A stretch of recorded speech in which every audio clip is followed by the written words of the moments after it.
Kedua malaikat itu tiba di Sodom pada waktu petang. Lot sedang duduk di pintu gerbang Sodom, dan ketika melihat mereka, bangunlah ia menyongsong mereka, lalu sujud dengan mukanya sampai ke tanah, serta berkata, Tuhan, silakanlah singgah ke rumah hamba-Mu ini. Bermalamlah di sini dan basuhlah kakimu. Maka besok pagi, Tuhan boleh melanjutkan perjalanannya. Jawab mereka, Tidak, kami akan bermalam di tanah lapang. tetapi karena ia sangat mendesak mereka, singgahlah mereka dan masuk ke dalam rumahnya. Kemudian ia menyediakan hidangan bagi mereka. Ia membakar roti yang tidak beragi, lalu mereka makan. Tetapi sebelum mereka tidur, orang-orang lelaki dari kota Sodom itu, dari yang muda sampai yang tua, bahkan seluruh kota, tidak ada yang terkecuali, datang mengepung rumah itu. Mereka berseru kepada Lot, Di manakah orang-orang yang datang kepadamu malam ini? Bawalah mereka keluar kepada kami, supaya kami pakai mereka. Lalu keluarlah Lot menemui mereka ke depan pintu. Tetapi pintu ditutupnya di belakangnya, dan ia berkata, Saudara-saudaraku, janganlah kiranya berbuat jahat. Kamu tahu, aku mempunyai 2 orang anak perempuan yang belum pernah dijamah laki-laki. Baiklah mereka aku bawa keluar kepadamu. Perbuatlah kepada mereka seperti yang kamu pandang baik. Hanya jangan kamu apa-apakan orang-orang ini, sebab mereka memang datang untuk berlindung di dalam rumahku. tetapi mereka berkata, Hanyalah, lagi kata mereka, orang ini datang ke sini sebagai orang asing, dan dia mau menjadi hakim atas kita. Sekarang kami akan menganiaya engkau lebih daripada kedua orang itu. Lalu mereka mendesak orang itu, yaitu Lot, dengan keras, dan mereka mendekat untuk mendobrak pintu. Tetapi kedua orang itu mengulurkan tangannya, menarik Lot masuk ke dalam rumah, lalu menutup pintu. Dan mereka membutakan mata orang-orang yang di depan pintu rumah itu, dari yang kecil sampai yang besar, sehingga percumalah orang-orang itu mencari-cari pintu. Lalu kedua orang itu berkata kepada Lot, Siapakah kamu yang ada di sini lagi? Menantu atau anakmu laki-laki, anakmu perempuan, atau siapa saja kamu di kota ini? Bawalah mereka keluar dari tempat ini, sebab kami akan memusnahkan tempat ini. Karena banyak keluh kesah orang tentang kota ini di hadapan Tuhan. Sebab itulah Tuhan mengutus kami untuk memusnahkannya. keluarlah Lot, lalu berbicara dengan kedua bakal menantunya, yang akan kawin dengan kedua anaknya perempuan. Katanya, Bangunlah, keluarlah dari tempat ini, sebab Tuhan akan memusnahkan kota ini.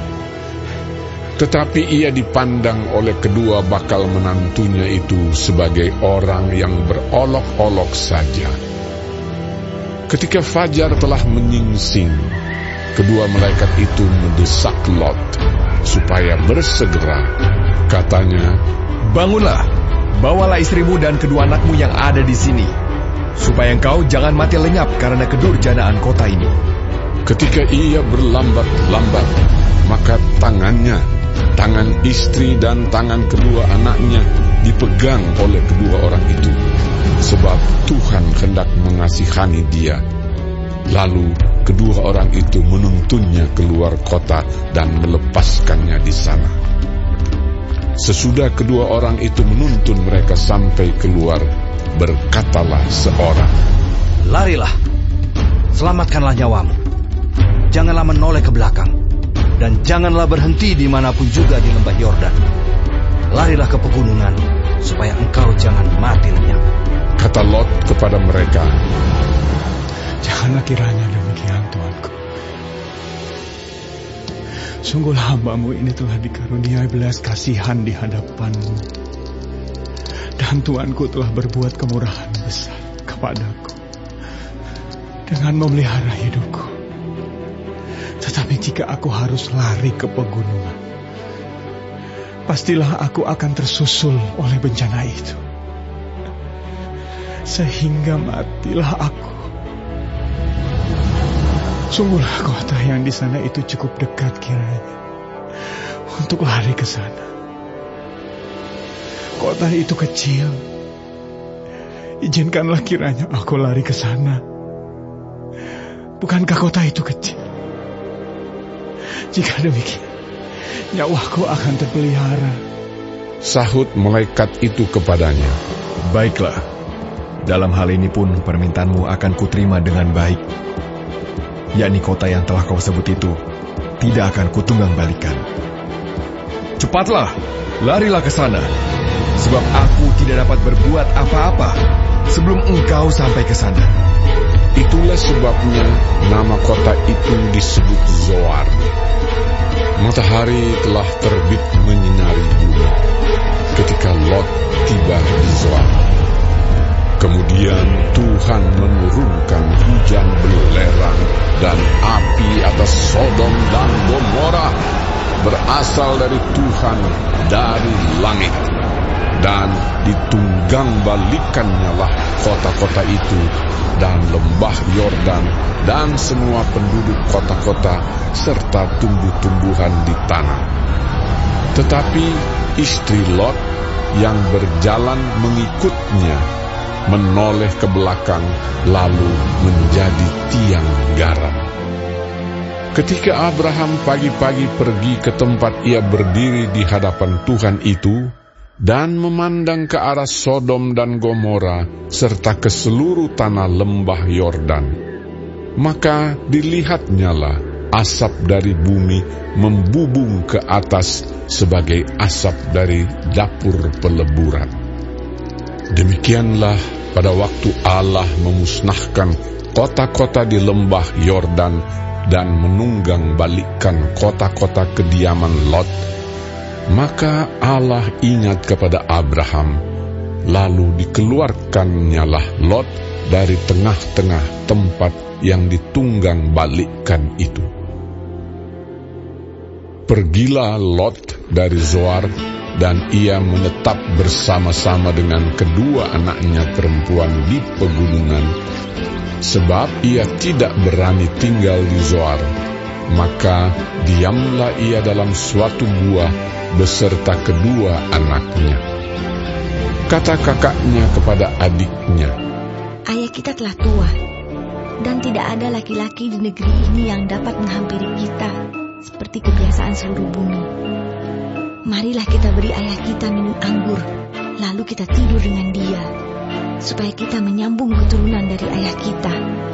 pada malam itu mereka memberi ayah mereka minum anggur. Lalu masuklah yang lebih tua untuk tidur dengan ayahnya. Dan ayahnya itu tidak mengetahui ketika anaknya itu tidur dan ketika ia bangun. Keesokan harinya berkatalah kakaknya kepada adiknya, Tadi malam aku telah tidur dengan ayah. Baiklah malam ini juga kita beri dia minum anggur. Masuklah engkau untuk tidur dengan dia, supaya kita menyambung keturunan dari ayah kita. Demikianlah juga pada malam itu mereka memberi ayah mereka minum anggur. Lalu bangunlah yang lebih muda untuk tidur dengan ayahnya. Dan ayahnya itu tidak mengetahui ketika anaknya itu tidur dan ketika ia bangun. Lalu mengandunglah kedua anak Lot itu dari ayah mereka. Yang lebih tua melahirkan seorang anak laki-laki dan menamainya Moab. Dialah bapa orang Moab yang sekarang. yang lebih muda pun melahirkan seorang anak laki-laki dan menamainya Ben-Ami. Dialah bapa Bani Amon yang sekarang.